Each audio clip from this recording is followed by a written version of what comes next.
Bueno, perfecto. Obviamente si no se escucha o tenemos algún inconveniente, me avisan por el chat o conectan el micrófono. Eh, la clase de hoy va a ser una continuación de la clase del último lunes y la idea en la clase de hoy tiene que ver con terminar lo que es el tema de la indemnización, todo lo que es la indemnización por despido. Nosotros y el artículo 245 de la Ley de Contrato de Trabajo. Eh, Vamos a recordar, en ese sentido, hacemos un repaso mientras esperamos por si algún compañero más se incorpora. Eh, Habíamos visto las distintas formas de extinción del contrato de trabajo, las formas bilaterales o después por mutuo acuerdo, vimos los modos unilaterales, de ahí nos situamos en el despido y nos situamos específicamente en el despido directo. En el despido directo en sus distintas acepciones, con justa causa, los despidos por causa legal del artículo 247 y finalmente nos hemos detenido en el tema del despido sin causa. Vimos todo lo que tenía que ver con el preaviso, porque obviamente en el caso de un despido sin causa el empleador está obligado a preavisar en los plazos del artículo 231 de la Ley de Contrato de Trabajo. Y la clase pasada habíamos empezado a ver el 245 de la Ley de Contrato de Trabajo, es el tema de la indemnización por despido. Cuando hablamos de indemnización por despido o indemnización por antigüedad, estamos hablando exactamente de lo mismo. Estamos hablando de la indemnización que le corresponde a un trabajador que es despedido sin causa. Eh, Insistiendo con este concepto, cuando hablamos de despido sin causa no quiere decir que no tenga una motivación el empleador para tomar la decisión que tomó, porque a ver, como todo acto humano, tiene una motivación. Lo que nosotros hablamos que el despido es sin causa, lo que estamos diciendo es que no encuentra motivo en un incumplimiento grave del trabajador, o sea, en una injuria del trabajador, o que no encuentra motivo en alguna de las causas que están previstas por la ley. Entonces, estamos en un despido sin causa en esos términos, más allá de que a lo mejor el empleador, bueno, lo despidió porque no le gustaba cómo trabajaba, por decirlo de alguna manera. Pero bueno, eso en principio eso no es una causa jurídica o no está motivada en una injuria del trabajador y por lo tanto lo que tiene que hacer es darle el preaviso y si no se lo da, darle la indemnización sustitutiva de preaviso con todas las características que vimos en la clase pasada y además pagarle la indemnización por antigüedad o la indemnización por despido.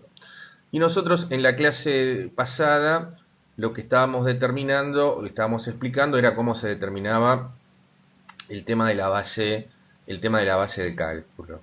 La base de cálculo del artículo 245 de la Ley de Contrato de Trabajo se determinaba en función de la mejor remuneración mensual normal y habitual, eso es lo que ustedes tienen ahí en pantalla, mejor remuneración mensual normal y habitual, devengada durante el último año. Por supuesto que si el trabajador trabajó menos de un año, pues será la mejor remuneración mensual normal y habituada durante el periodo de prestación de servicios. Por lo tanto, dentro de la base de cálculo, entonces, en definitiva, lo que había que hacer era tomar, o sea, tener los recibos de sueldo del último año de ese trabajador y tomar la mejor remuneración, que en tanto sea normal y habitual, pues será la que tendremos que tomar como base de cálculo para realizar el cálculo indemnizatorio. Y eso multiplicarlo por los años de antigüedad o fracción mayor de 3 meses. Es decir, que nosotros teníamos que tomar la fecha de ingreso de ese trabajador y la fecha de egreso, es decir, la fecha de terminación del contrato de trabajo, sumar la antigüedad que tenía ese trabajador y ese es el número por el cual hay que multiplicarlo en años. Si ese trabajador, por ejemplo, había trabajado 4 años y 4 meses, a los fines del 245 serán 5 años porque esa fracción mayor a 3 meses se computa como un año más de antigüedad. Por el contrario, si tuviese 4 años y 2 meses, el trabajador tiene una fracción de 2 meses no excede los 3 meses, por lo tanto es desechable, es decir, que esa base de cálculo habrá que multiplicarla por 4, en este ejemplo que estamos dando ahora. Bueno, y hasta acá habíamos llegado. Ahora, esa indemnización no solamente, en realidad vimos la explicación a medias, pues nos falta una parte que es la que vamos a explicar, vamos a tratar de explicar ahora.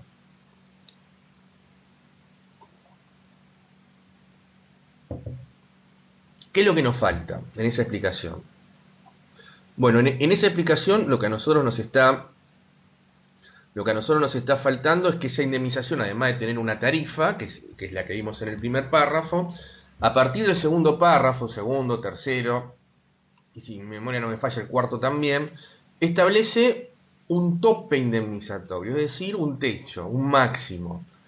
Y tiene un sistema muy particular que es el que ustedes están viendo ahí en pantalla. Porque esa indemnización va a estar limitada por este tope, por este máximo.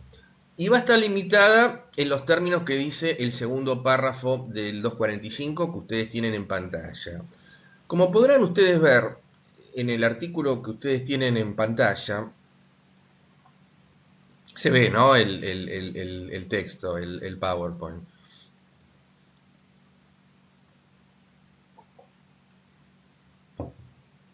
Bien, gracias. Ustedes ven que está subrayado. O sea, fíjense lo que yo subrayé, no es que sea la parte más importante del artículo, pero esta parte es importante para poder entender cómo funciona el tema del tope. Dice, dicha base no podrá exceder. Entonces acá ya nos está determinando en este comienzo del segundo párrafo del 245 de la Ley de Contrato del Trabajo, cómo funciona el sistema de topes indemnizatorios. Es decir, el sistema de topes indemnizatorios se aplica sobre la base de cálculo, es decir, sobre esa mejor remuneración mensual, normal y habitual.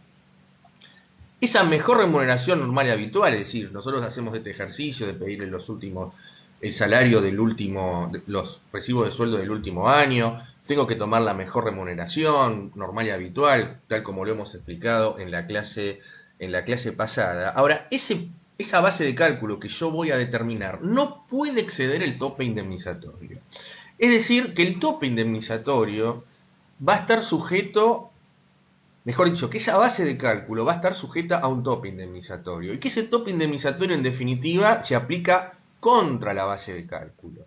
La consecuencia de esto, por supuesto, va a terminar impactando en la indemnización por despido, porque al tomar una base de cálculo topeada, es decir, una base de cálculo menor por el juego de la aplicación de este tope indemnizatorio,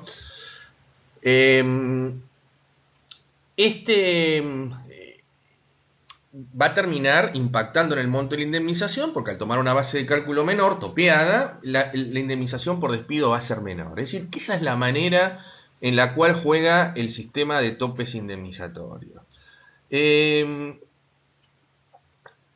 Ahora vamos a ver cómo se determina, porque está previsto acá en el mismo artículo 245 de la Ley de Contrato de Trabajo, es decir, cómo se determina el sistema de topes, cómo se determina ese número, porque está bien, así se aplica, pero ¿cómo se determina el número? Está fijado por ley, está fijado por una resolución del Ministerio de Trabajo, hay un único tope, un número para todas las actividades. Bueno, el sistema que ha adoptado el legislador en el 245 es un sistema que el tope se va a determinar en función de las remuneraciones del convenio colectivo. Aplicables en la empresa en cuestión. Entonces, nosotros habíamos dicho que los convenios colectivos de trabajo, si ustedes nunca han visto uno, si nunca han visto una escala salarial que corresponde a un convenio, prevé una serie de remuneraciones diferentes según las diferentes categorías que tenga el trabajador. Obviamente, a categorías de mayor responsabilidad o que se necesita mayor aptitud, idoneidad, formación, el salario va a ser mayor. Estoy diciendo algo que es de sentido común. Y por lo tanto, aquellas tareas que sean menos calificadas va a tener una remuneración inferior. Ahora bien, yo tengo una escala salarial de un convenio colectivo de trabajo y yo estoy diciendo que el tope Es decir, el sueldo que yo tengo que, mejor dicho, que la base de cálculo no puede exceder ese sueldo que surge del convenio colectivo. ¿Cuál de todos tengo que adoptar? Bueno, acá el 245 nos está estableciendo en el artículo que tenemos en pantalla, al decir que dicha base no podrá exceder el equivalente de 3 veces el importe mensual de la suma que resulte del promedio de todas las remuneraciones previstas en el convenio colectivo de trabajo aplicable al momento de despido por la jornada legal o convencional, excluida la antigüedad, implica entonces dos cuestiones. Por un lado, entonces se tiene que hacer un promedio de esa escala salarial, de esas remuneraciones del convenio colectivo, de todas, no solamente de los básicos, sino también de los adicionales, excepto el adicional por antigüedad, es decir, para determinar este promedio de las remuneraciones del convenio, se excluye el adicional por antigüedad y después se suma y se saca un promedio. Y ese promedio, tal como dice al comienzo del párrafo del 240, del segundo párrafo del 245 que ustedes tienen en pantalla, se multiplica por 3. Entonces, es 3 veces en definitiva el promedio de las remuneraciones del convenio colectivo de trabajo. Y desde el punto de vista práctico, porque ustedes me dirán, bueno, ¿y esto prácticamente cómo funciona? Porque esto qué quiere decir, yo tengo que liquidar una indemnización por despido y tengo que pedir la escala, hacer el promedio, etcétera, etcétera. En principio no, porque en el mismo párrafo que ustedes tienen en pantalla, en el 245, lo que se determina es que el Ministerio de Trabajo, Empleo y Seguridad Social de la Nación, es decir, la autoridad de aplicación a nivel nacional, le corresponderá, dice acá, fijar y publicar el promedio resultante justamente con las escalas salariales de cada convenio colectivo. Es decir, que el Ministerio de Trabajo tiene esta obligación de hacer el cálculo del promedio y del tope, porque son dos cosas distintas. Es decir, tengo que calcular el promedio de las remuneraciones, pero recuerden que ese promedio no es el tope, sino ese promedio a la vez hay que multiplicarlo por 3. Y todo ese ejercicio matemático y aritmético lo tiene que hacer el Ministerio de Trabajo, lo tiene que publicar y tiene que publicar las dos cosas, el promedio y el tope. De manera tal que, bueno, esta es una información que es pública, qué tope le corresponde a cada convenio colectivo de trabajo. Por supuesto, aquellos convenios, o sea, acá se derivan varias cuestiones lógicas, esto es, va a haber tantos topes como convenios colectivos de trabajo existen, si no hay un tope único. Y por supuesto, a mayor, digamos, si estamos en presencia de un convenio que tiene altas remuneraciones, obviamente el tope indemnizatorio va a ser mayor. En los párrafos siguientes, que ustedes no lo tienen en pantalla, pero lo que marca el 245 es que el trabajador no convencionado, es decir, los que están, lo que se llama el trabajador fuera de convenio, normalmente los que son los cargos jerárquicos, los cargos de confianza, cargos, no sé, cargos gerenciales, eso hay que verlo en cada convenio colectivo, porque en cada convenio colectivo determina cuál es el personal, a qué personal se aplica y qué personal está excluido. Ahora, el personal excluido, pese a no estar alcanzado por las normas del convenio, el artículo 245 de la Ley de Contrato de Trabajo dice que se debe aplicar el tope que corresponda al convenio colectivo de trabajo que rija en la empresa. Entonces, no se le aplica el convenio, pero sí se le va a aplicar el tope indemnizatorio. Y si eventualmente en esa empresa rigiera más de un convenio colectivo de trabajo, deberá aplicarse el tope que le sea más favorable, es decir, obviamente el más alto. De toda esta definición que estamos señalando acá,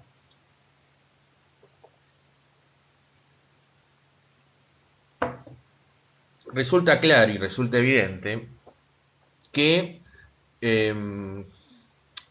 o sea, ¿quién afecta?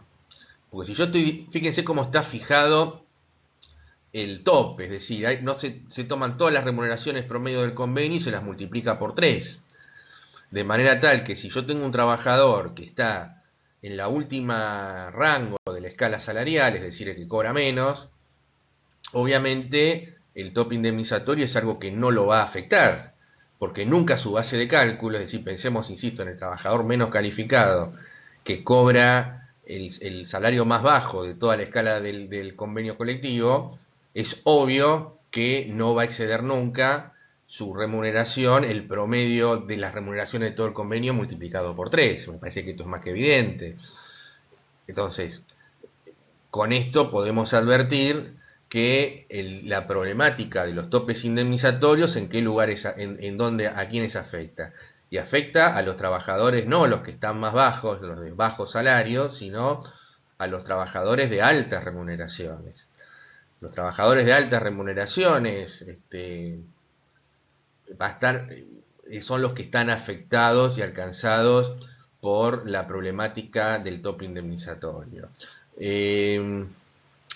Nosotros, y abarata ese fragmento de eso, ese sector, esa franja de personas vinculadas por la ley de contrato de trabajo.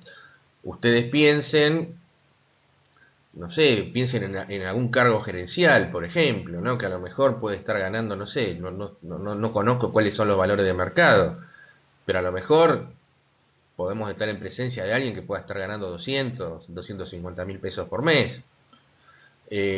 Bueno, una persona que tiene esa, y que está fuera de convenio, por eso gana también esos montos, ¿no? Entonces, obviamente que esa persona va a estar alcanzada por la problemática del tope indemnizatorio, porque en vez de aplicársele su base de cálculo, es decir, su mejor remuneración mensual normal y habitual, su base de cálculo va a ser desplazada por el tope y que va a estar por debajo, muy por debajo de eso, y por lo tanto le va a impactar a la hora del pago de su indemnización. Entonces, vuelvo a insistir, problemática del tope afecta a estos trabajadores. Ahora, estamos hablando del cadete en la empresa que está en la base en la base de la escala salarial, está abajo de todo. Toda esta problemática le resulta ajena porque nunca su base de cálculo, es decir, su mejor remuneración mensual normal y habitual, va a exceder el tope indemnizatorio. Bueno, acá tenemos una síntesis de lo que estamos señalando ahora, es decir, el tope se aplica contra la base de cálculo. No se puede tomar una base de cálculo que sea superior al tope indemnizatorio, bueno, lo que he señalado recién. Bueno, ¿y cómo se determina el tope indemnizatorio, no? Promedio de las remuneraciones, lo que estábamos señalando también ahora. Así que aprovechamos esta pantalla para hacer un repaso de lo que dijimos. Promedio de las remuneraciones del convenio colectivo de trabajo aplicable en la empresa. Ese promedio se multiplica por 3 y es el Ministerio de Trabajo que tiene que publicar los promedios salariales de cada convenio y el tope indemnizatorio que corresponda a ese convenio colectivo. Bueno, después en la práctica hay algunos inconvenientes porque, a ver, no siempre el Ministerio de Trabajo publica en forma contemporánea a la escala salarial, al aumento de la escala salarial los topes, ¿no? Entonces ahí se genera un problema, pero bueno, no nos vamos a meter en eso. En principio ustedes tienen que manejarse por el tope que fija, o sea, que calcula el Ministerio de Trabajo, y si el día de mañana ustedes hacen alguna pericia contable en un juicio laboral y le piden en la liquidación de la indemnización por despido, ustedes van a tener que tomar en consideración como tope el que fija el Ministerio de Trabajo. ¿Cómo se accede a ese tope? Bueno, hay o por las normas del boletín oficial, porque esto se publica en el boletín oficial, o en la biblioteca, en la página web del Ministerio de Trabajo, en la biblioteca del Congreso, perdón, no del Congreso, sino en la biblioteca del Ministerio de Trabajo, obviamente. Ingresan a la web, todo esto es gratuito, y ahí se van a encontrar con los textos de los convenios colectivos, las escalas salariales y los topes indemnizatorios. Bueno, y acá tenemos un ejemplo de cómo se aplica el sistema de topes indemnizatorios. Ponemos un ejemplo numérico. Supongamos que un trabajador, yo ya hice la manera de determinar la base de cálculo, si ya determiné la base de cálculo, esa mejor remuneración mensual normal y habitual, y me da 62.000 pesos, un número que estoy inventando acá. Y tiene una antigüedad de 3 años y 4 meses. Pero bueno, nosotros tenemos que ver cuál es el tope indemnizatorio, Porque recuerden que si el trabajador es fuera de convenio, tengo que buscar el convenio colectivo de trabajo que se aplica en esa actividad. En general, todas las actividades están alcanzadas por algún convenio colectivo, pero si hubiese alguna actividad que no está alcanzada por un convenio colectivo, bueno, ahí hay un problema porque la ley no dice cómo se resuelve ese tema. O sea, hay un vacío legal en ese punto. Pero bueno, como podría pasar, por ejemplo, con el tema de los estudios jurídicos. Los estudios jurídicos, la jurisprudencia ha entendido que no está alcanzada por ningún convenio, así que el convenio empleado de comercio no se aplica, por entender que el Colegio Público de Abogados y la representación de los abogados desde el punto de vista empresario no se sentaron y no negociaron y no firmaron el convenio colectivo de empleado de comercio. Entonces, se entiende o se ha entendido que ese convenio colectivo no se aplica a los estudios jurídicos. Bueno, entonces ahí hay un inconveniente, porque ahí no habría tope indemnizatorio que aplicar. Desde ya que en el tema de los estudios jurídicos, con la miseria que pagan, en general nunca va a ser alcanzado por el sistema de topes indemnizatorios, pero bueno, ahí tendríamos algún inconveniente práctico. Algunos autores y algunos jueces sostienen que hay que tomar en forma analógica el tope que corresponda a algún convenio colectivo que pudiese ser aplicado por analogía, que en ese caso podría ser el tope que corresponda a los empleados de comercio. Pero bueno, no nos compliquemos con esto, volvamos al cálculo de la indemnización, el ejemplo que ustedes tienen en pantalla.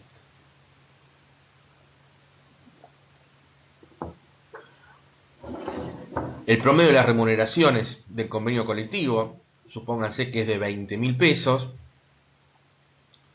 y dijimos que en realidad el tope indemnizatorio es este promedio multiplicado por 3, es decir, 60.000 pesos. Entonces, yo tengo la base de cálculo de 62.000 pesos, un tope de 60.000 y una antigüedad de 3 años y 4 meses. Entonces, yo lo que tengo que hacer es, como dijimos que el tope se aplica contra la base de cálculo, yo lo que tengo que calcular es el tope contra mi base de cálculo. Es decir, tengo que calcular los 60.000 pesos que tengo de tope contra la base de cálculo, que en este caso es de 62.000. Como ustedes podrán advertir, la base de cálculo excede el tope indemnizatorio, es decir, es más alta la base de cálculo que el tope. Por lo tanto, tengo que aplicarle el tope de 60.000 pesos. Y entonces, desecho mi base de cálculo de 62.000 porque excede el tope, tomo el tope indemnizatorio de 60.000 pesos y ese tope indemnizatorio, ese tope de 60.000 pesos lo multiplico por los años de antigüedad, que como podrán ver ustedes en este caso son 3 años y 4 meses, es decir, como hay una fracción mayor de 3 años, la antigüedad a los efectos de esta indemnización, es decir, a los efectos de la indemnización del 245, tengo que tomar 4 años. Por lo tanto, el cálculo será tope indemnizatorio de 60 por 4 meses.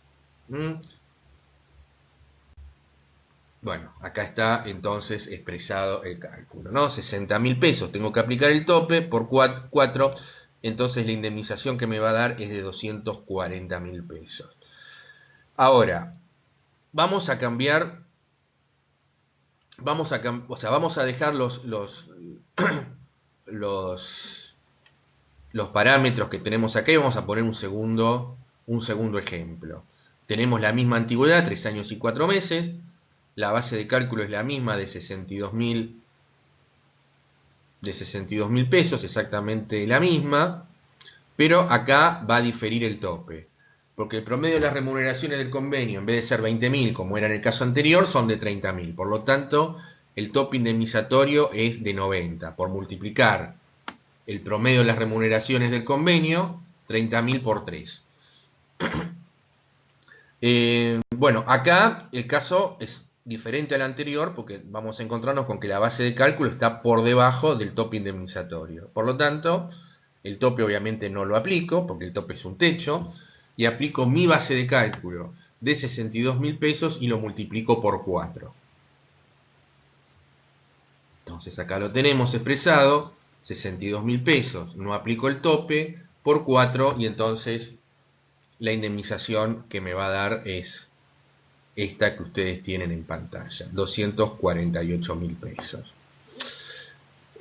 Bueno, así es como funciona el sistema de topes indemnizatorios. Ahora, nosotros para hacer este ejemplo que ustedes tienen acá en pantalla, nosotros hemos tomado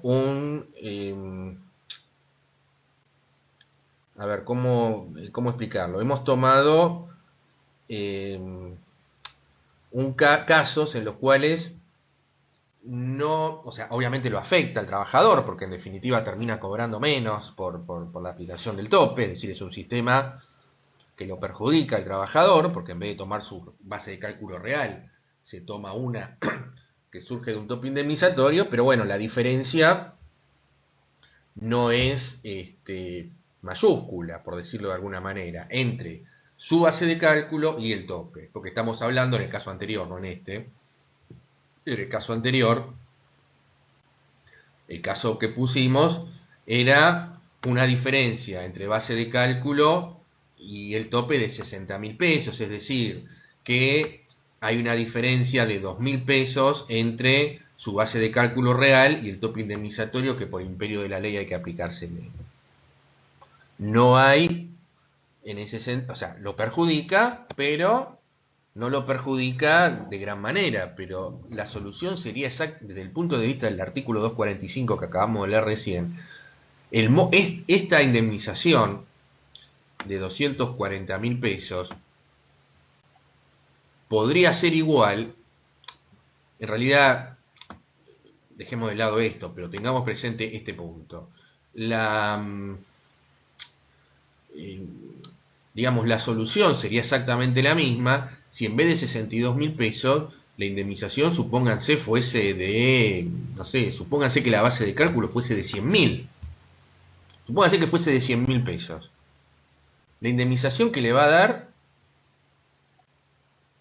es exactamente la misma que el trabajador que cobra 60, que cobra 62.000. Porque si cobras tiene una base de cálculo de 100.000 pesos, esa base de cálculo no la puedo aplicar, tengo que aplicar el tope de 60.000 y multiplicarlo por los años de antigüedad. Entonces, y ahí sí, la afectación de la indemnización en definitiva de ese trabajador va a ser muy alto porque se le va a tomar una base de cálculo muy por debajo de lo que es su mejor remuneración mensual normal y habitual efectivamente devengada. Y como esto ha ocurrido y ocurre, bueno, estas cuestiones han ido a tribunales, se han aplicado en tribunales. Y se ha judicializado esta cuestión en aquellos casos donde, insisto, había una diferencia muy notable entre la base de cálculo real de ese trabajador, esa mejor remuneración mensual normal y habitual, y el tope indemnizatorio que efectivamente se le aplique. Bueno, y empezaron a correr el camino de tribunales allá en el año 1998. La Corte en un caso Villarreal con Romers entendió que este sistema era constitucional, porque en definitiva, recuerden ustedes que esto es lo que marca la ley, esta es una ley aprobada por el Congreso de la Nación, de manera que si yo como trabajador o como un ciudadano quiero no hacer aplicar o quiero cuestionar una norma emanada por los poderes constitucionales, lo que tengo que hacer es plantear la inconstitucionalidad, es decir, la incompatibilidad de esa norma con la Constitución. Entonces, hubo diferentes planteos de diferentes trabajadores afectados tendientes a obtener la declaración de inconstitucionalidad del artículo 245 en aquellos aspectos que fijan este tope indemnizatorio. Y la jurisprudencia de la Corte, allá por fines de la década del 90, en 1998, un caso de Villarreal con Romers, entendió que el sistema de topes indemnizatorios era absolutamente compatible con la Constitución, que no se afectaba ningún derecho constitucional del trabajador, porque no había, decía la Corte, ninguna cláusula de la Constitución que exigiera que la indemnización por despido tuviese algún tipo de relación con el salario real cobrado por el trabajador. Pero bueno, esta jurisprudencia fue revisada en el año 2004, en un nuevo caso que llegó a conocimiento de la Corte, ya con otra integración, cito año 2004, y se dicta un caso muy famoso en materia laboral, que es el caso Bisotti contra AMSA, donde se plantea, digamos, el tema, nuevamente, el tema de la constitucionalidad de este régimen, ¿no?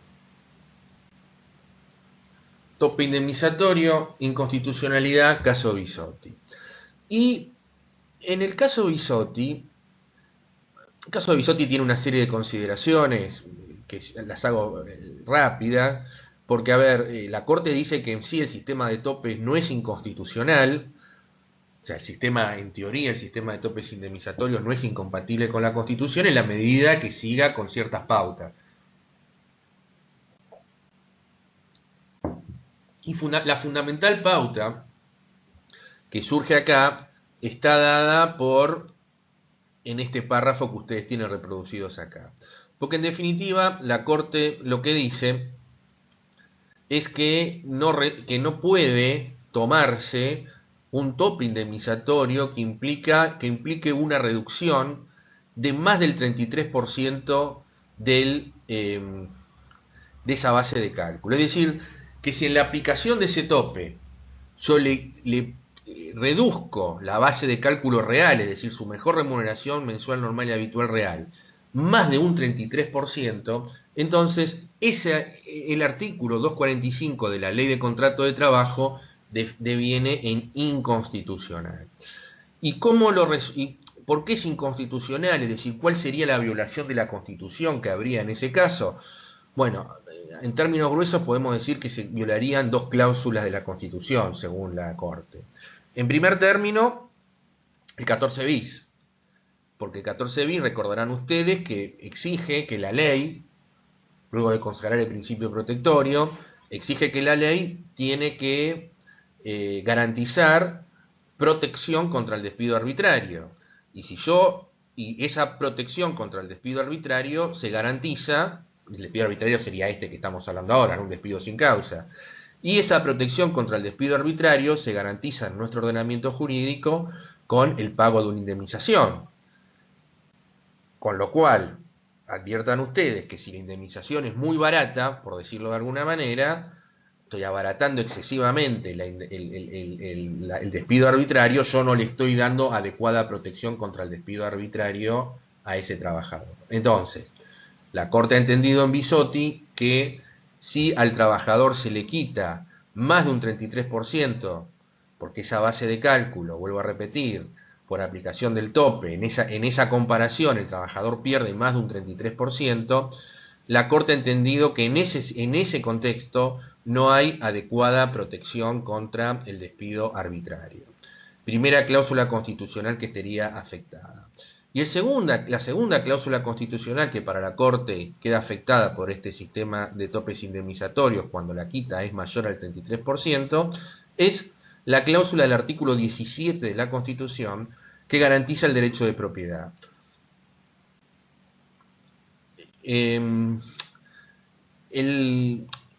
Se considera que esa quita de más del 33% tiene carácter confiscatorio, es decir, viola el derecho de propiedad del trabajador.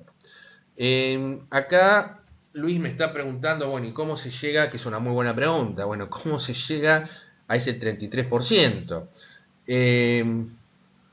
Fueron al casino los ministros de la Corte el día anterior y bueno, les salió este número, un número lindo y aplicaron este. Desde ya que no, porque los jueces tienen prohibido participar en juegos de azar, digamos. El chiste esa parte, el 33% surge de una vieja jurisprudencia de la Corte en materia, que existía en la Corte en materia de impuestos.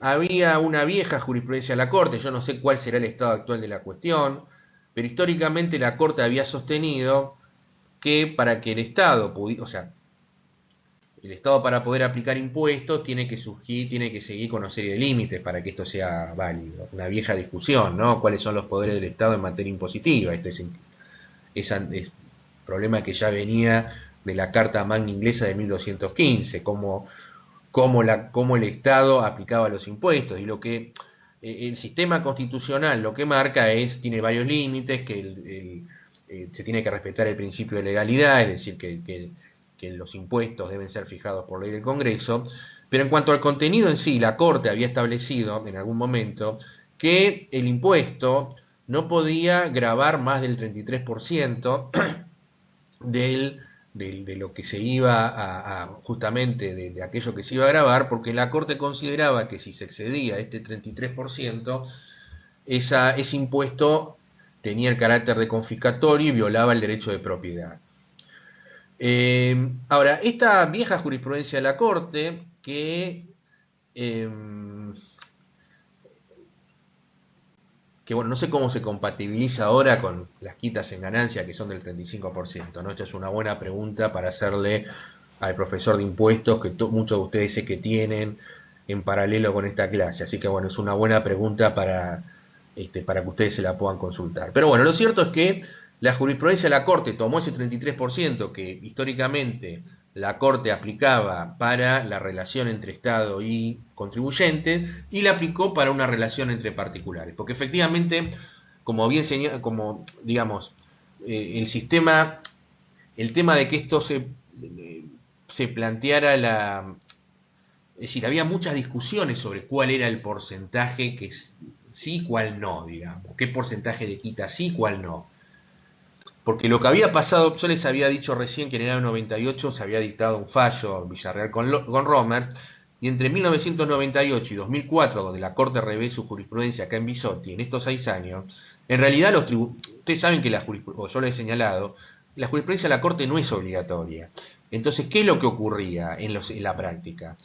El trabajador que se veía afectado planteaba la inconstitucionalidad, esto iba a la Cámara y según la sala que tocara, una sala decía el 20, otra el 25, otra no, en fin, era una situación totalmente anárquica y nadie sabía, en definitiva, el empleador que quería pagar no sabía cuánto tenía que pagar, el trabajador no sabía cuánto le correspondía, se judicializaba todo y la verdad que la cuestión era muy poco práctica con respecto a ese tema, ¿no? Había una inseguridad jurídica total con respecto a esto. La Corte tomó este 33%, entonces no solamente hay una declaración de inconstitucionalidad en ese caso puntual, en ese caso de este señor Bisotti,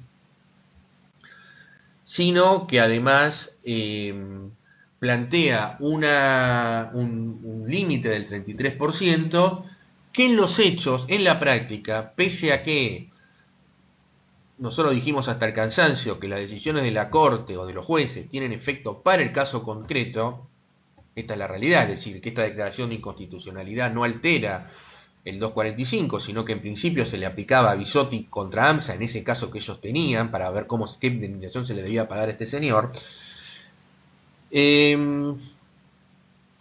La realidad es que a partir de este fallo, primero los jueces lo han aplicado en todos los casos que se ha vuelto a replantear este tema, es decir, que a diferencia que en la situación anterior, los jueces de las instancias inferiores lo han aplicado, y no solamente lo han aplicado, sino ya es una cosa casi automática, que cuando se calcula una indemnización por despido, ya se toma en consideración el caso Bisotti. Es decir, cuando ustedes si esta jurisprudencia no se modifica y la legislación no se modifica, cuando ustedes practiquen una indemnización por despido, supónganse que tienen que practicar la indemnización por despido a un cargo gerencial de alta remuneración y van a terminar aplicando el caso Bisotti porque saben que si la cuestión termina en tribunales, la cuestión se va a resolver en estos términos, entonces normalmente se aplica esta jurisprudencia. Y tal es así que incluso desde el punto de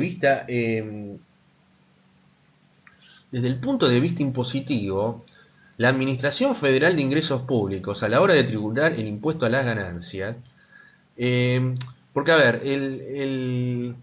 más allá que me meto en un terreno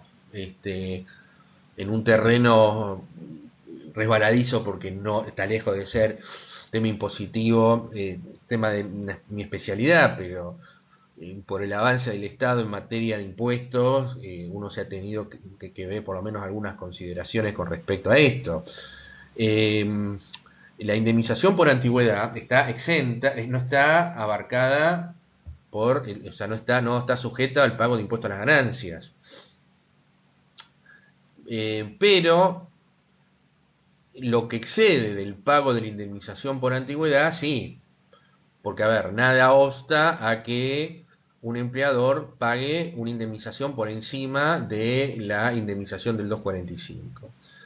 Y bueno, hay una resolución o una disposición de la Administración Federal de Ingresos Públicos que establece que si una empresa, supónganse que, porque a ver, que existe un sistema de topes indemnizatorios no obsta que el empleador le quiera pagar la indemnización sin el tope, supónganse. Ahora, si ocurre esto, es decir, se paga una indemnización por encima del tope indemnizatorio,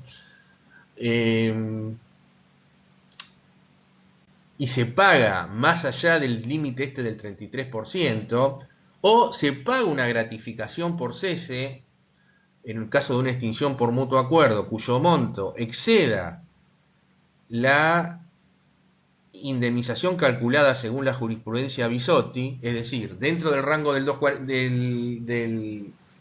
si excediéndonos de la quita esta del 33%, entonces se considera que hay que tributar a partir de ahí el impuesto a las ganancias.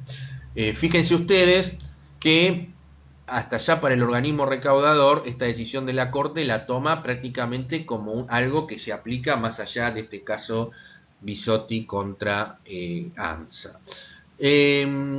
Bueno,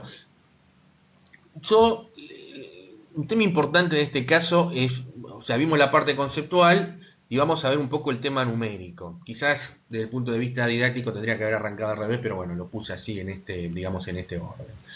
Porque para ver cómo se aplica el caso, cómo se aplica esta jurisprudencia y cómo tienen que aplicarla ustedes.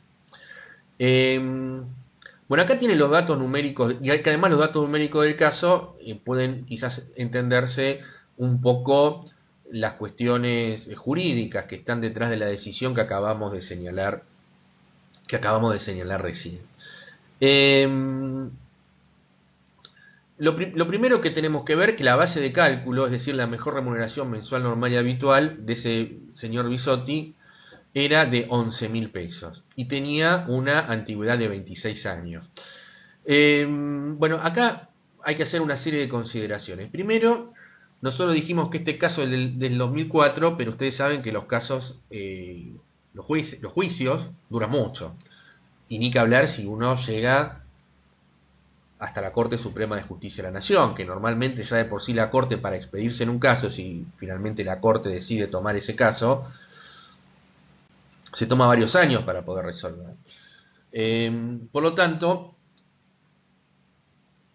lo que hay que decir es que este señor lo habían despedido en la década del 90. Es decir, que la base de cálculo de este señor Bisotti era en la década del 90, es decir, en la época de la convertibilidad y en la época del 1 a 1. Es decir, que este señor ganaba 11.000 pesos, que en esa época equivalían a 11.000 dólares. Así que bueno, la primera consideración que ustedes tienen que hacer, simplemente haciendo un cálculo de cuánto sería eso a valores dólares de hoy, es que estamos hablando de una cifra muy importante en términos de remuneración. Es decir, que no era el último trabajador de la empresa, ni mucho menos. De hecho, este señor Bisotti era el gerente general de AMSA. Entonces, y además hay que tener en consideración una cuestión para ver los aspectos económicos, porque claro, uno tira la cifra de 11.000 pesos y 11.000 pesos no nos dice absolutamente nada. Pero 20 años atrás, 25 años atrás, se trataba de una remuneración muy importante. Y además teniendo en consideración una cuestión, que en ese momento con esos 11.000 pesos dólares, por ejemplo, no sé, ustedes calculen que a lo mejor en esa época con 35.000, 40, 45.000 dólares, es decir, quizás con 2 sueldos, 3 sueldos, ese trabajador se podía comprar, o este señor en este caso, se podía comprar un departamento de 2 ambientes en la ciudad de Buenos Aires, porque estaba, en esa época estaba en esos parámetros, es decir, que no solamente tenía un salario muy alto medido a valor dólar, sino que además tenía una capacidad de compra, si lo comparamos con el tema de los inmuebles, por ejemplo, en Capital Federal, muy importante. Bueno, primera cuestión. Bueno, tenía una antigüedad muy importante, tenía 26 años de antigüedad, o sea, sigue trabajado, sin conocer los vericuetos del caso, pero evidentemente este hombre había trabajado toda la vida en este, en esta empresa. Hago una digresión, si yo no estoy mal informado, entiendo que el actor de este caso, es decir, el señor Bisotti, que da lugar a este caso célebre en materia laboral, entiendo yo que es el padre de la actual funcionaria, secretaria, no sé qué cargo tiene en el Ministerio de Salud, que es la que da todos los días la cantidad de infectados por el tema del coronavirus, etcétera. Pero bueno, digresión al margen. Bueno, el tope indemnizatorio. Bueno, acá se planteaba en este caso una particularidad, que tenía un eh, convenio colectivo, que era el convenio colectivo de sanidad, que no se le aplicaba a Bisotti porque era el gerente general, pero como tenía este señor, al estar fuera de convenio, pero el 245, en los párrafos sucesivos, recuerden ustedes que dicen, bueno, si el trabajador está fuera de convenio, se aplica el tope indemnizatorio que corresponde al convenio colectivo aplicable en la actividad. En ese caso le correspondía a AMSA, le correspondía el convenio de sanidad y tenían un promedio, fíjense lo que eran los salarios, ¿no? Es decir, el promedio de las remuneraciones del convenio de sanidad eran de 300 pesos. Ese es el promedio. Con lo cual, obviamente, que había una cantidad de trabajadores que estaban en la escala más baja que ganaban menos de 300 pesos dólares por mes en esa época. Por lo tanto, el tope indemnizatorio era de 1.200 pesos. Entonces, según el artículo 245, aplicando el tope de 1.200 pesos, esto se lo multiplicaba por los 26 años de antigüedad y el importe de la indemnización por despido me daba 31.200 pesos. Y fíjense, es decir, que un trabajador que tenía 26 años de antigüedad y que cobraba 11.000 pesos, a la empresa le costaba 31.200 pesos el despedirlo. Y es acá donde podemos ver cómo se aplican todas las cláusulas que nosotros vimos antes, ¿no? Es decir, fíjense ustedes que para la Corte pagarle 31.200 pesos, es decir, menos de 3 sueldos a este trabajador, menos de 3 sueldos, implicaba una violación al derecho de propiedad y además no garantizaba la protección contra el despido arbitrario, porque prácticamente con muy poca plata la empresa podía desvincular a este trabajador. Y compárenlo ustedes cuál es la diferencia entre lo que le correspondía según el artículo 245 y lo que le hubiese correspondido si se hubiese aplicado la indemnización sin el tope, de 286.000 pesos a 31.200. Así que evidentemente la Corte, para resolver sobre este caso, buscó entre todos los casos para resolver uno de los casos que realmente la diferencia era dramática, digamos, ¿no? Y justa, evidentemente. Y es en ese contexto entonces donde la Corte dicta este fallo. Entonces veamos cómo es la solución de la Corte aplicada a este caso numérico real. Dijimos que la base de cálculo era de 11.000 pesos. Pero bueno, yo tengo que calcular lo que sería el tope según Bisotti, que nosotros dijimos que la Corte, porque a ver, la Corte en este caso además dice una cosa muy importante. Declara inconstitucional el 245 cuando fija un tope indemnizatorio, pero dice, bueno, sería injusto que un trabajador, y además contrario al fin del legislador, que quiso que todos los trabajadores tuviesen un tope indemnizatorio. Entonces sería injusto que a este señor no se le aplicara ningún tope, que podría ser una solución al caso. Entonces la Corte dijo, sí, hay que aplicarle a este señor un tope, pero el tope que hay que aplicarle es el tope máximo que esta Constitución tolera según la Corte, que es la base de cálculo menos el 33%.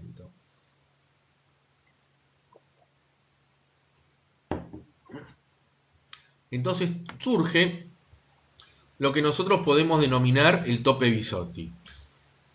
El tope Bisotti es su base de cálculo menos el 33%, que esto me da 7.370 pesos, insisto. ¿Qué quiere decir esto? Que no, obviamente, no hace falta tener amplios conocimientos de matemática, ni mucho menos, de los cuales nosotros los hombres del derecho carecemos en general, por eso estudiamos carrera de abogacía, entre otras cosas. Obviamente, si yo le aplico el tope de 1.200 pesos, la quita excede en mucho al 67%, es decir, ¿no? 7.370 frente a los 1.200, antigüedad de 26 años. Entonces, la Corte dice, bueno, aplíquenle a este señor un tope, pero no el del 245, que es inconstitucional, el de 1.200 pesos, y entonces le aplican este tope indemnizatorio. Su base de cálculo por el 67%, que me da 7.370, esto lo multiplico por los 26 años de antigüedad y la indemnización que le terminó dando al trabajador es 191.620 pesos. Es decir, por debajo de lo que le hubiese correspondido la indemnización sin el tope, pero muy por encima de aplicar el tope del artículo 245 de la ley de contrato de trabajo. Entonces, en realidad, esta es la solución del caso, pero bueno, ¿cómo se proyecta al resto de los casos actuales? Ustedes, cuando tienen que calcular una indemnización por despido, Florencia, sí, volvemos para atrás. Me preguntás el tope de 1.200, es el promedio de las remuneraciones por 3. Sí, acá lo tenés. Es 300 pesos. Es decir, el promedio de los salarios del convenio son 300. Ah, perdón, esto está mal acá, estoy pensando que no sé cómo, tienen razón, bueno, están atentos, ¿no? Entonces, perdón, tienen razón, bien, están atentos. El tope no era entonces de 300 pesos, sino era de 400 pesos, tienen razón. Está muy bien exactamente. El tope es de 400, el tope es de 400 pesos. Bien, muy bien que han estado atentos, más atentos que yo que lo venía explicando, ¿no? Sí, yo no me acuerdo ahora. Yo creo que el tope, yo estoy tratando de acordarme cómo era el tema del fallo, pues esto lo hice medio de memoria. Estoy pensando que en realidad sí, exactamente, el promedio de la remuneración en el convenio era de 400 pesos, no de 300. Esto se ve que lo hice a los apurones y no me fijé. Eran 400 pesos dólares y el tope indemnizatorio era de 1.200 pesos. Entonces el error está acá, ¿no? En el tema o sea, en el slice el problema está acá, en el tope, en el promedio de la remuneración del convenio, que eran 400 y no 300 pesos. Después el resto es exactamente, digamos, es exactamente igual. Bueno, lo que ustedes tienen que hacer para cada uno, para cada uno de los casos es, bueno, tienen que considerar cuando tienen que calcular una indemnización por despido esta situación, ¿no? Es decir, tendrían que determinar entonces para poder realizar,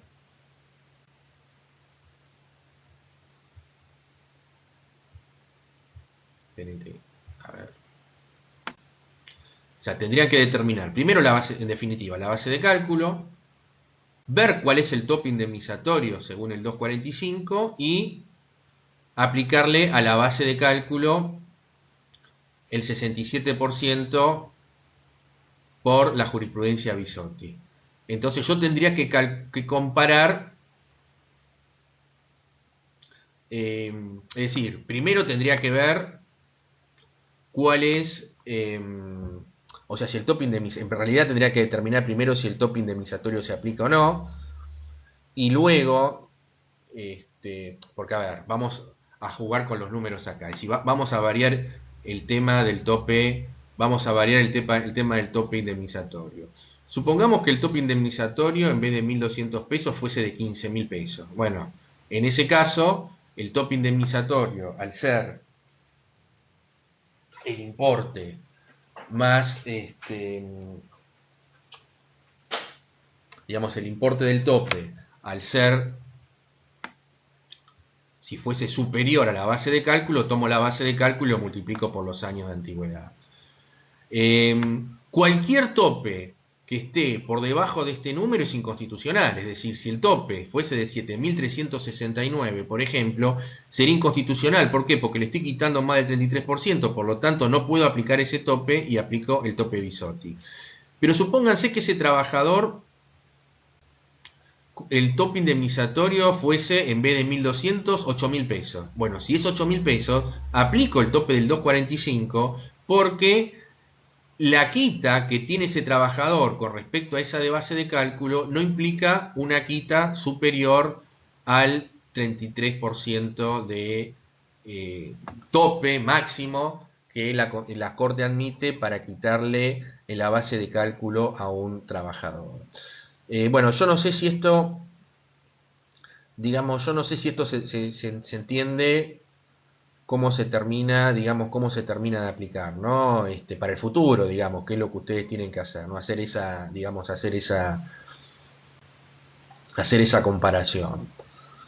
No sé si esto está claro, y si esto está claro, ya pasaríamos, digamos, pasaríamos a otro tema.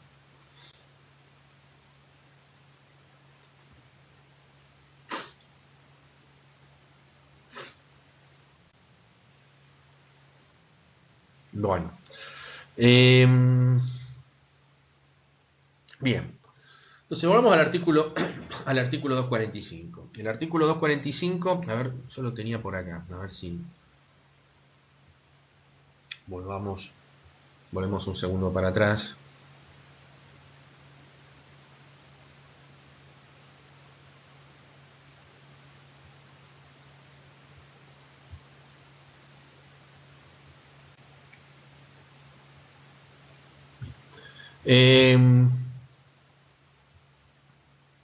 Bueno, este artículo 245 lo hemos visto prácticamente completo porque hemos visto primer párrafo, el cálculo, estos tres párrafos, el segundo, el tercero y el cuarto, el sistema de topes indemnizatorios, segundo, tercero y cuarto, y me quedaría este último párrafo que dice que el importe de esta indemnización, es decir, la indemnización del 245, en ningún caso podrá ser inferior a un mes de sueldo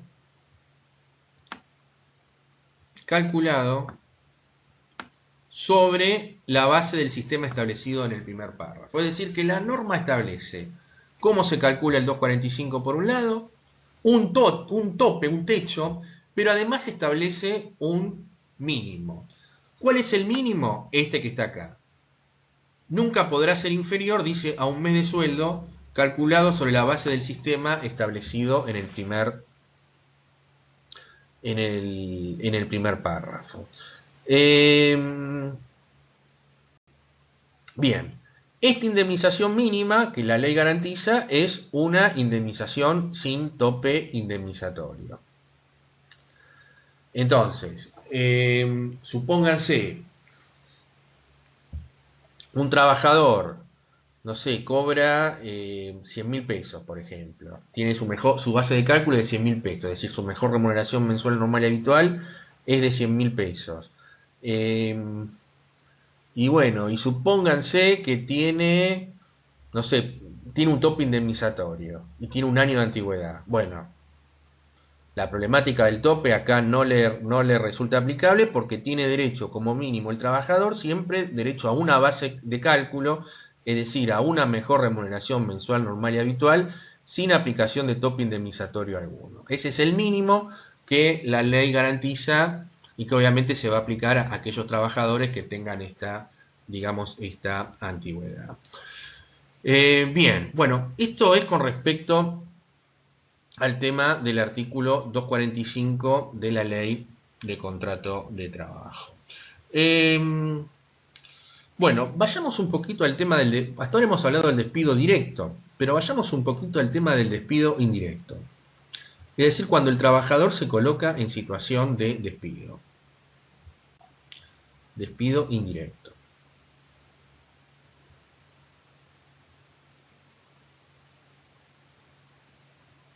Bien. Dijimos. Y en realidad, cuando hablamos de despido indirecto, hablamos de de dos supuestos, ¿no? Que el despido indirecto hubiese justa causa, y recuerden que siempre para que el despido sea con justa causa, debe haber una injuria. Es decir, que el acto de injuria laboral estamos hablando, recordemos que está definido en el 242, que es todo aquel incumplimiento grave de una obligación contractual que impide la prosecución del contrato de trabajo, el acto injurioso lo puede realizar cualquiera de los dos, el trabajador o el empleador.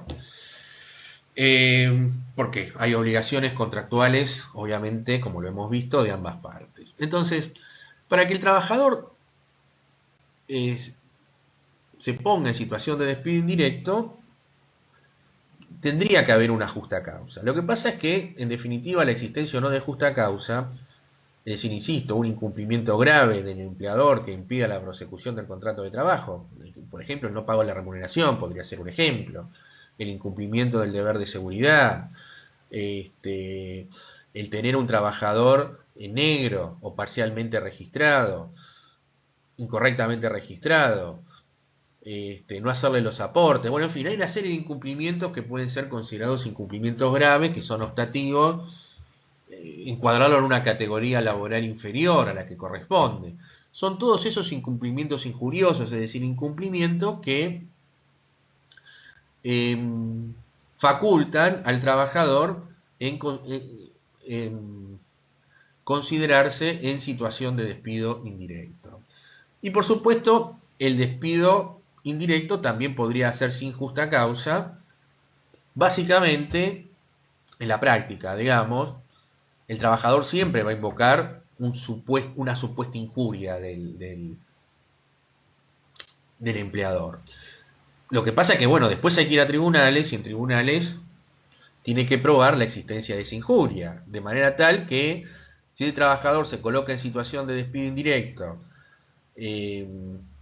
invocando una causa para ello, una justa causa, un acto de injuria o varios actos de injuria, después va a tribunales y después resulta que en tribunales no prueba ese incumplimiento o prueba el incumplimiento, pero el juez considera que ese incumplimiento no es grave y por lo tanto si el incumplimiento no es grave no hay injuria y si no hay injuria la decisión de ponerse en situación de despido indirecto es injustificada, pues entonces estaremos en presencia de un despido indirecto porque el contrato de trabajo ya está extinguido, ya está terminado, el trabajador lo extinguió, pero no ha habido justa causa, digamos, no ha habido justa causa para ello. Por el contrario, si prueba la existencia de justa causa, la invoca y después la prueba, pues su decisión de haber puesto fin al contrato de trabajo está justificada. Bueno, ¿para qué sirve esta definición, esta clasificación que estamos haciendo ahora? Bueno, obviamente esto impacta en materia indemnizatoria, porque si la decisión del trabajo, que lo cual es lógico, no voy a decir nada que no sea, que provenga del sentido común, es decir, si la decisión del trabajador de colocarse en situación de despido indirecto es justificada, quiere decir que hubo un acto de injuria del empleador, hay una conducta reprochable del empleador, entonces el trabajador va a tener derecho al cobro de las indemnizaciones. Es decir, que la ley, en el artículo 246 de la Ley de Contrato de Trabajo, asimila, equipara la situación de despido directo sin causa, que es aquella en la cual el trabajador tiene derecho a las indemnizaciones, a este supuesto, el despido indirecto con justa causa. Porque en definitiva, en ambas cuestiones, el empleador es el que ha adoptado una conducta reprochable en el ordenamiento jurídico. En el primer caso, en el caso del despido directo, porque no hubo causa legal y justa causa para poder despedir a ese trabajador, y en este caso porque hubo un incumplimiento del empleador que justificó la decisión del trabajador. Esto, esto, por supuesto, tiene muchas implicancias prácticas. Muchas veces los trabajadores que están sujetos a algún tipo de persecución, a un supuesto de hostigamiento, bueno, nos vienen a ver a nosotros como abogados y están por tirar la toalla, por decirlo en términos boxísticos, ¿no? Poco académicos. Y quiere renunciar, digamos, ¿no? Bueno, está claro que esto yo como abogado no le puedo recomendar. ¿Por qué?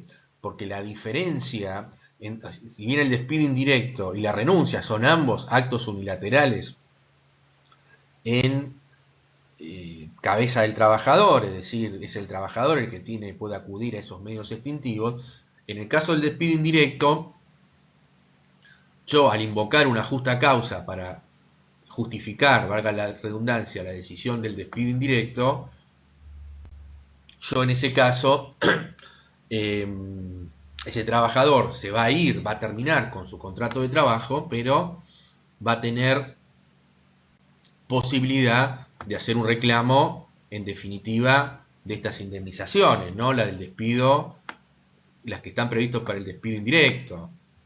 O sea, el despido indirecto con justa causa, hubo injuria del empleador, según el artículo 242 de la Ley de Contrato de Trabajo, y dice el artículo 246 en forma textual que cuando el trabajador hiciese denuncia del contrato de trabajo fundado en justa causa, tendrá derecho a las indemnizaciones previstas en los artículos 232, 233 y 245. Bueno, un tema terminológico a la luz de este artículo. La palabra denuncia. La palabra denuncia no es ir a la policía o ir al Ministerio de Trabajo no. Cuando nosotros hablamos de denuncia desde el punto de vista contractual, hablamos, y en materia de contrato de trabajo puntualmente, la denuncia del contrato de trabajo quiere decir la extinción unilateral del contrato. Entonces acá, en definitiva, cuando la norma habla de denuncia, habla, tal como lo dice el título, de un despido indirecto. Es decir, cuando el trabajador se coloca unilateralmente en situación de despido, en este caso. Pero esa denuncia, extinción unilateral, está fundado en esto, en justa causa. Es decir, en una injuria del empleador. En ese caso tendrá derecho a las indemnizaciones. Bueno, fíjense ustedes lo siguiente, muy importante para tener en consideración.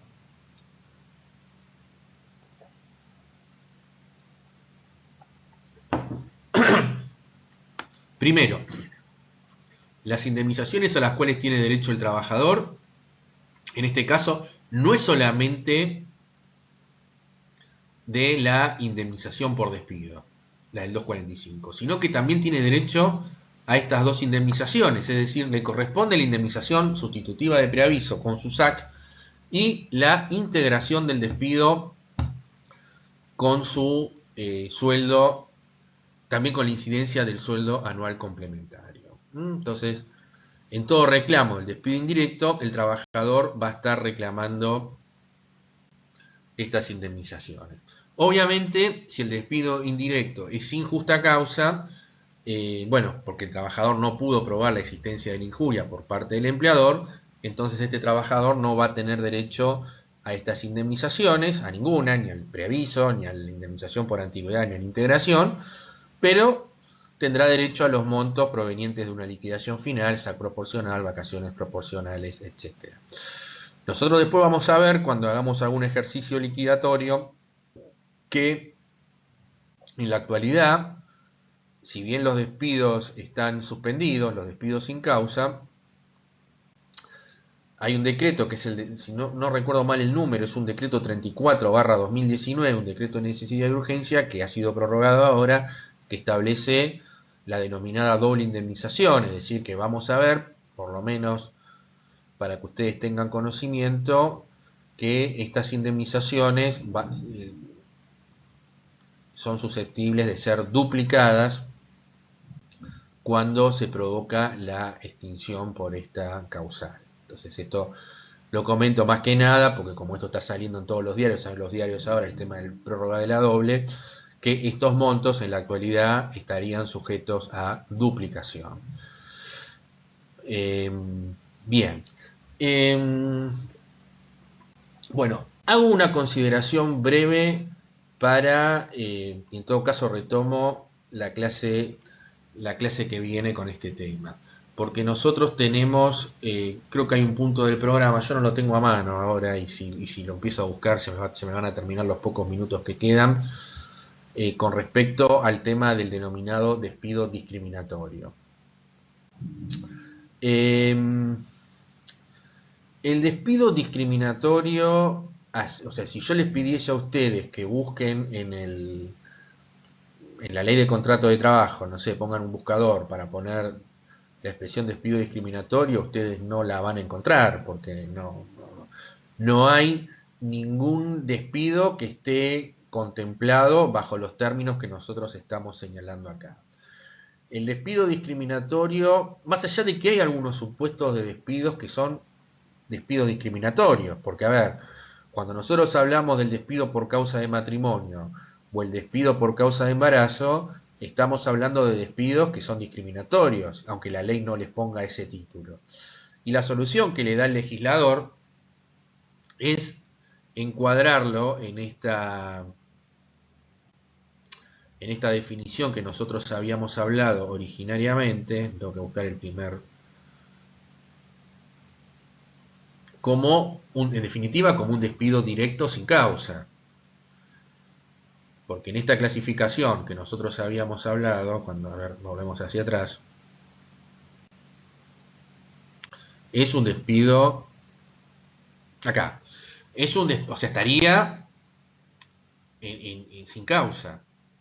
¿Por qué sin causa? Porque obviamente no hay una injuria de la trabajadora quedar embarazada, ni esta podría ser una causa para poner fin al contrato de trabajo, y por lo tanto estaría encuadrada acá como un despido directo sin causa, con la característica que si el despido es por causa de embarazo o por causa de matrimonio, además de las indemnizaciones que nosotros estuvimos hablando ahora, 245, preaviso, integración, le va a corresponder una indemnización agravada, que es la del artículo 182 de la Ley de Contrato de Trabajo, es decir, 13 salarios más, es decir, un año de remuneraciones. Esta es la solución esto es todo lo que la ley dice con respecto a esto. Pero bueno, hace ya varios años la jurisprudencia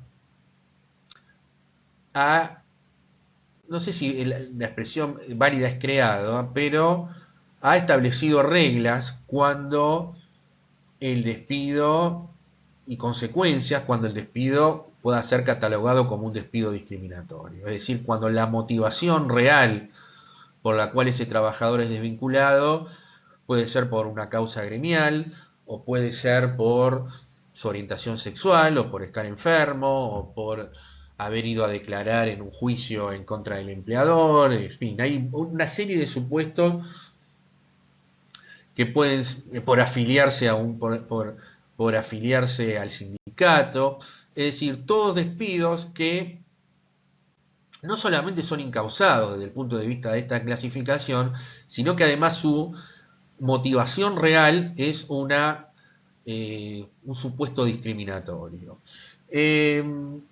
Bueno, frente a ese caso, se ha construido, digamos, toda una jurisprudencia.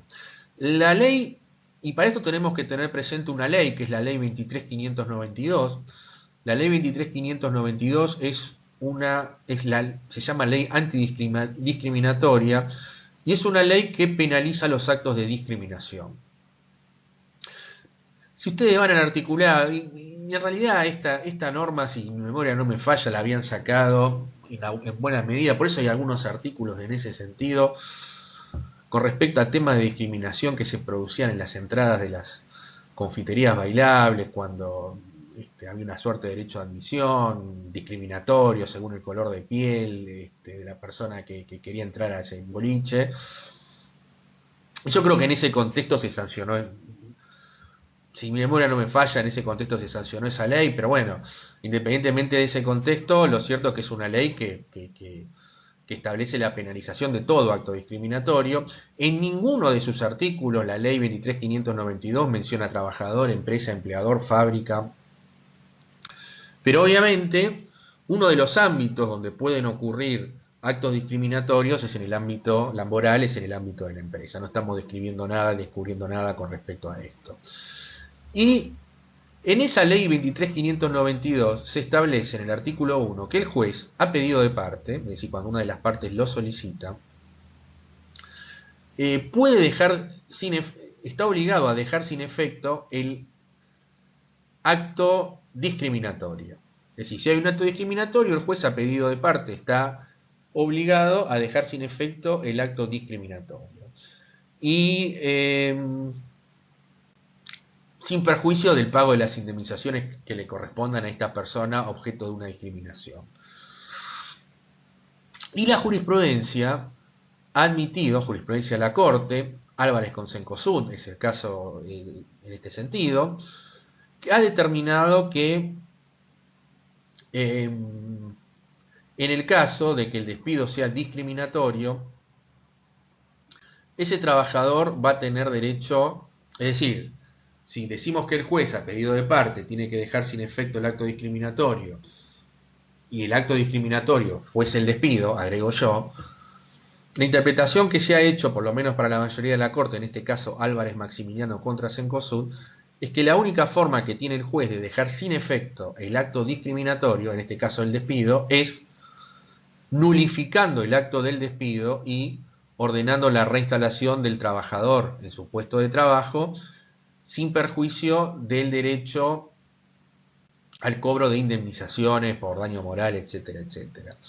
Entonces, esta es una jurisprudencia que es muy interesante, muy controvertida, polémica, por supuesto, ha generado muchas discusiones, pero, digamos, el trabajador que es objeto de un acto discriminatorio, según esta interpretación jurisprudencial, tendría, aunque la ley de contrato de trabajo no diga nada al respecto, la posibilidad de intentar judicialmente la reinstalación en su puesto de trabajo. Esa, por supuesto, es una opción que no siempre el trabajador quiere, porque de repente no tiene ninguna intención en volver a ese ámbito.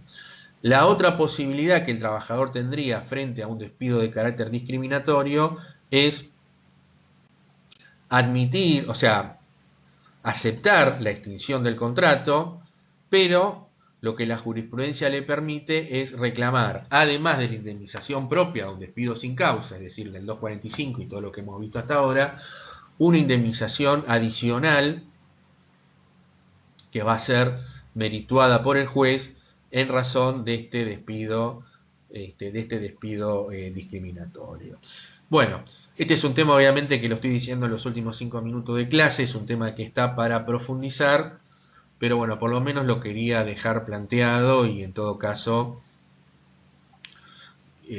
hacemos alguna consideración adicional en la clase del lunes que viene. Bueno, yo por mi parte, lo que tenía pensado para decir hoy,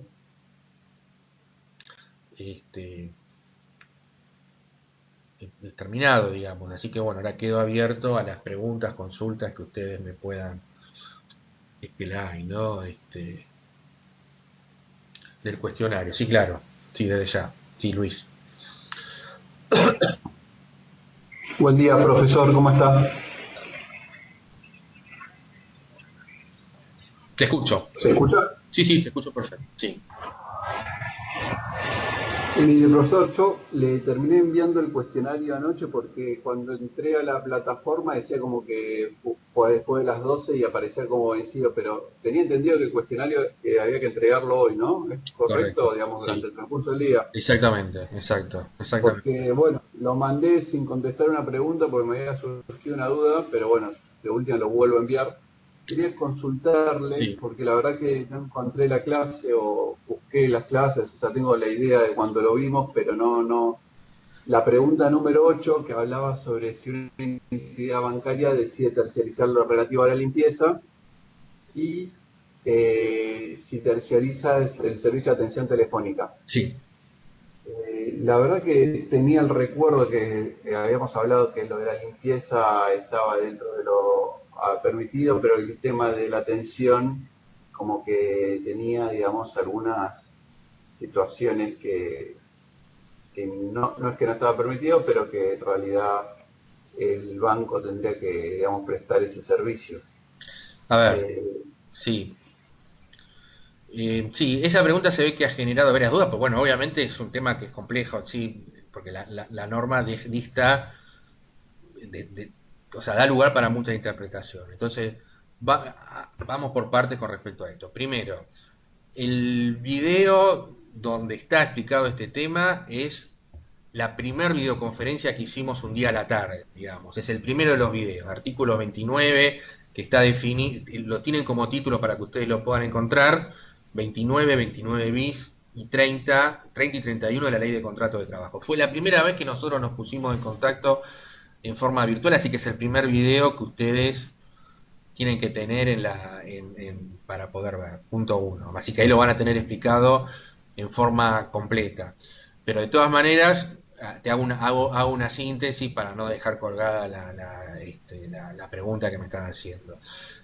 Todo lo que es subcontratación rige el artículo 30 de la ley de contrato de trabajo. Eh, a ver, que establece, o sea, la regla general es que la subcontratación, es decir, que cuando una empresa subcontrata actividades, por ejemplo, en este caso el banco subcontrata el call center, subcontrata el servicio de la empresa, subcontrata la vigilancia, son todas subcontrataciones reales, digamos, ¿no? Es decir, se produce lo que es la tercerización. Entonces, ¿cuándo es responsable? Obviamente ese trabajador que presta servicios en el banco como vigilador, es decir, no sé, yo al banco que voy, acá el Santander Ría, que tengo a 2 cuadras de mi casa, el vigilador que está es siempre el mismo, digamos. Que ahora me abre la puerta con este tema del coronavirus, etcétera, etcétera. Pero siempre la misma persona la que está. Ahora, tiene un uniforme donde claramente me indica que no es un empleado del banco. Ese trabajador tiene como empleador la empresa de vigilancia. Bien. El banco, Santander Río en este caso, la empresa que terceriza tiene responsabilidad por las obligaciones laborales de esa empresa subcontratista. La regla general del artículo 30 de la Ley de Contrato de Trabajo determina que tiene responsabilidad solidaria en los casos en los cuales esa tercerización abarque cuestiones que hacen a su actividad normal propia y específica. Es decir, que yo lo que tengo que determinar en cada caso es si la tercerización corresponde a una actividad normal propia y específica de la empresa del banco en este caso.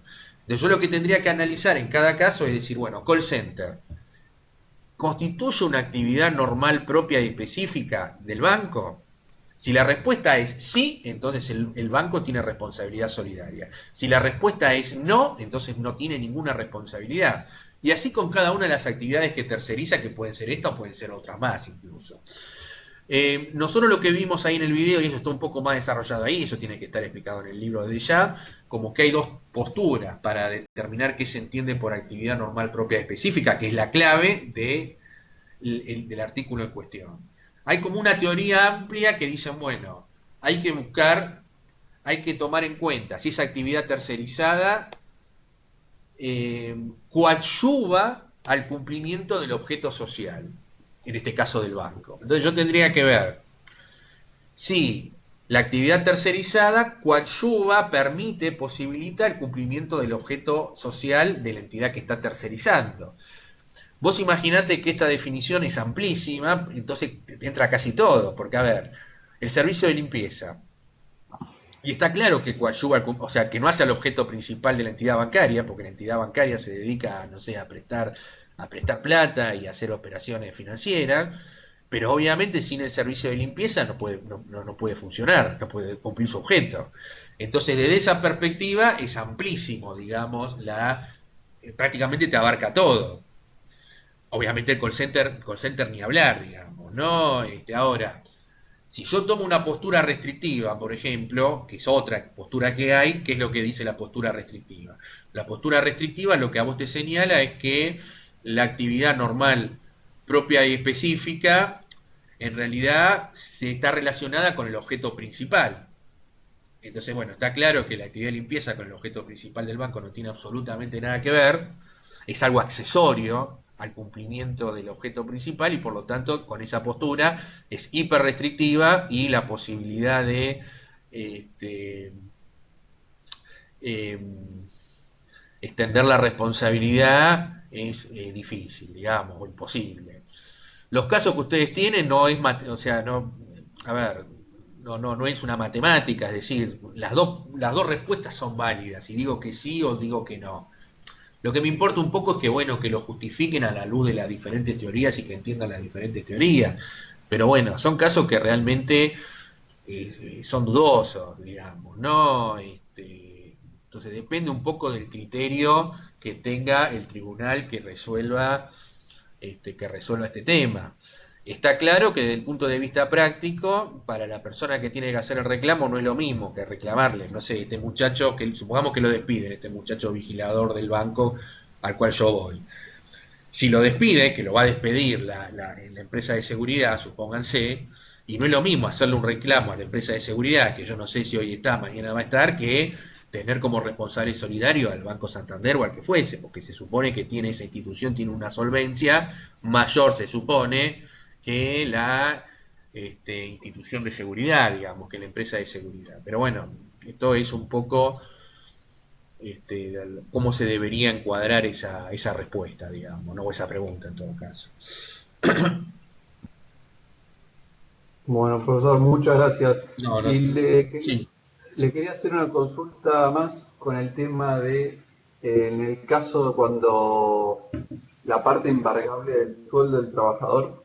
sí, Me acuerdo del caso que habíamos visto, que se hablaba, digamos, el primer tramo que teníamos el sueldo, sueldo mínimo vital y móvil, exacto. que ese era inembargable. El segundo sueldo mínimo vital y móvil era embargable el 10%. Y la tercera etapa es todo lo que vaya por arriba, digamos, del segundo, es embargable al 20%. Exactamente. Perfecto. Es decir, los Bueno, tramos son salario mínimo vital y móvil, después el otro tramo de ese importe hasta el doble del salario mínimo vital y móvil, porcentaje de embargabilidad del 10%, y del doble del salario mínimo vital y móvil, la porción embargable sobre ese tramo es el 20%. y no hay un tope más allá de estos, del 10 del segundo y un No, 20, digamos. no. Los topes son estos. Y se Ok, aplican, ok. y se aplican siempre que no sean deudas alimentarias. Es decir, porque la razón de ser de esto es que los créditos del trabajador, el crédito salarial, tiene carácter alimentario. Ahora, el trabajador además tiene o puede llegar a tener responsabilidades alimentarias. No sé, padre, por ejemplo. Tiene obligaciones alimentarias. Entonces, y supongamos que no las cumpla. Bueno, en ese caso, si tiene deudas por alimentos, todos estos límites de embargabilidad que acabamos de explicar recién no se aplican. Queda a criterio del juez del que intervenga en el juicio por alimentos determinar el porcentaje de embargabilidad que puede ser superior a estos porcentajes, o sea, está la discrecionalidad del juez, que lo único que tiene que hacer es establecer un embargo que permita la subsistencia del trabajador. Es decir, no le podría embargar el 100%, pero podría embargar ¿Eso el... puede ser que haya un tope de 30 o se... Y normalmente ese es un parámetro que se suele utilizar, por ejemplo, Ok. el 30%. Pero por qué el 30 y no esto que estamos diciendo ahora? Bueno, justamente porque las deudas por alimentos, bueno, se establece, o sea, está fuera de toda esta limitación y bueno, muchas veces sí se establece este límite del 30%, es correcto lo que decís. Bueno. Bueno, profesor, muchas gracias. No tenés por qué. Bueno, ya se me ha ido la mitad del curso porque me excedí en el horario. Si hay hay más preguntas, bueno, no tengo problemas, del cuestionario, otra cuestión, las contesto y bueno, si no, damos por terminada la clase.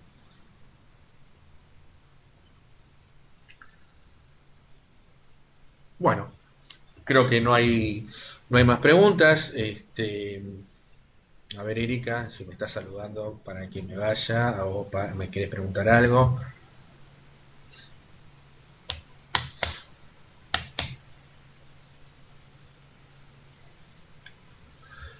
En el curso de la semana, desde ya les adelanto que lo que va a ser la actividad va a ser un cálculo, el cálculo de algún tema de indemnizaciones, ¿no? Por eso estoy tratando de ver la terminación de todas estas clases en materia de indemnización. Pero bueno, la actividad sería esta, ¿no? La de hacer algún cálculo indemnizatorio, alguna liquidación.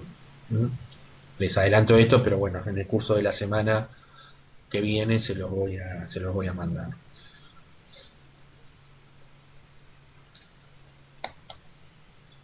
Bueno, no habiendo más preguntas y habiéndome excedido de las 9 de la mañana, dejaríamos con- concluimos la clase de hoy. Que tengan un buen fin de semana y los espero el lunes que viene en este mismo horario de las 7:30 de la mañana. Les mando un abrazo y los espero.